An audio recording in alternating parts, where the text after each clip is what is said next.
राधे राधे। देखिए, नेता लोगों में कितनी बहस हो रही है कि गंगा में नहाने से पाप दूर हो जाते हैं, कि चलो गंगा जी नहाने पाप दूर हो जाएंगे। पाप क्या होता है? पाप हमारे आपके रोग हैं, इसी के भोग हैं, यही पाप है। तो गंगा जी में स्नान करने से रोग ठीक हो जाते हैं। आप डेली स्नान करिए या वहीं पर बढ़िया डाल के रहिए, बहुत सारे रोग ऐसे हैं जो ठीक हो जाएंगे और हो जाते हैं। ये गंगा किनारे रह रहे हैं, ऋषि मुनि रह रहे हैं, इनको कोई रोग नहीं है, क्योंकि ये स्नान करते हैं गंगा जी में। पापी यही तो पाप है। पूरे दिन नेता लोग और ये दुनियादारी के, चलो कुंभ में पाप धोने के लिए, या वहां क्यों गए, वहां का पाप धुलते हैं। पाप बीमारी है, वो बीमारी धुलती है, वहां पर बीमारियां दूर होती हैं। उस पानी में बहुत कुछ है, उस जल में बहुत कुछ है। अब ये तो डॉक्टर लोग ही बता सकते हैं इसमें क्या क्या है। अब इसमें ऊपर से जहर घोल दो, डाल दो, तो दुनिया मर जाएगी। जीवित भी इसी से है, पानी से ही जीवित है, और इसमें जहर घोल देगा तो चले जाएंगे। तो पाप क्या है? रोग। हमारा आपका रोग है, तो रोग ही हमारा भोग है, भोग ही उसी को पाप कहते हैं। जब हम भुगतते हैं तो वो पाप काटते हैं, और काटते भी है तो अच्छा है, क्योंकि पाप जो है एक राक्षस है, और धर्म की आरी से पाप कटता है। ऐसे कटता है कि जैसे हमें पता नहीं चलता है, काटना हमी को पड़ता है। जो हमने कर्म किए हैं वो काटने हमी को पड़ेंगे, लेकिन सहजता से तब कट जाते हैं जब हम धर्म की आरी लेके खड़े हो जाते हैं। यानी पूजा पाठ करते हैं, मन शुद्ध रखे, सबकी सेवा भाव करें, और हमारे पिछले जन्म के कर्म हैं तो सुलभ हो जाते हैं। ऐसा नहीं है, क्योंकि मैंने बहुत जगह ऐसा देखा है अपने जीवन में। और मैं क्या कहूँ, मैं अपनी ही कहूँ, मुझे बहुत परेशानी रहती है, लेकिन मैं कितनी परेशानी बताऊंगा आपको, बहुत बार बता चुकी हूँ, अब कितनी और बताऊं।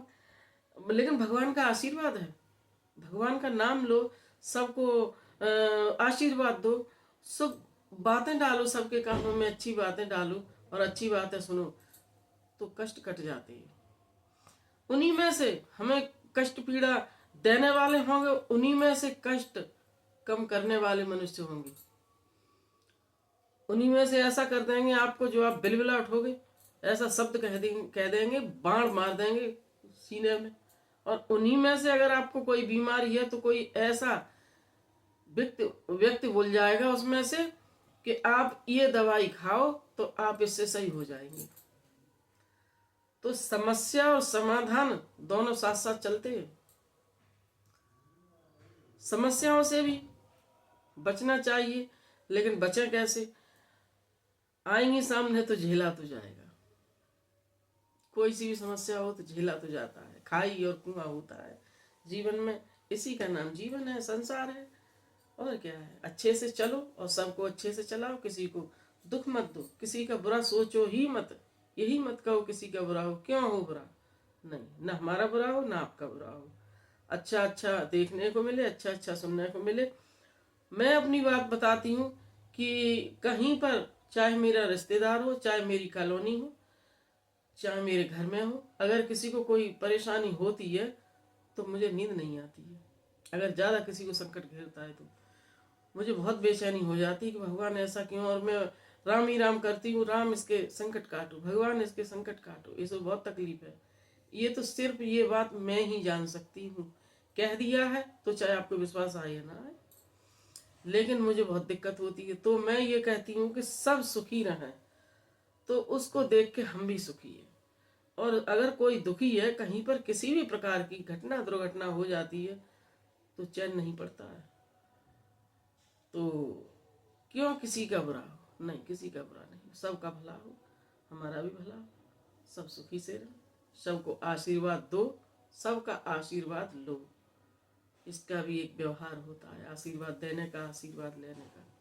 सुबह ही सुबह उठ के सबको जो भी मिले आशीर्वाद देते जाओ। इतना फलीभूत होता है सुबह का आशीर्वाद कि बहुत ज़्यादा। और अपने घर में भी बहू बेटी बेटा मन मन में आशीर्वाद दो सबको, बुरा किसी से मत कहो। और बुरा कहो भी तो एक बार बुरा कहो 10 बार आशीर्वाद दो। और घर में रहने से किसी का बुरा चाहेंगे तो बुरा होगा ही नहीं, कि वो तो घर है, इसमें तो सब काम होंगे, तो उसमें बुरा नहीं होता है। बुरा बाहर करो जिससे कोई मतलब नहीं होता है, उसका बुरा करो तो उसका बुरा फल मिलता है। और जय श्री कृष्ण, जय श्री कृष्ण। आज के शुभ घड़ियों में राधे राधे।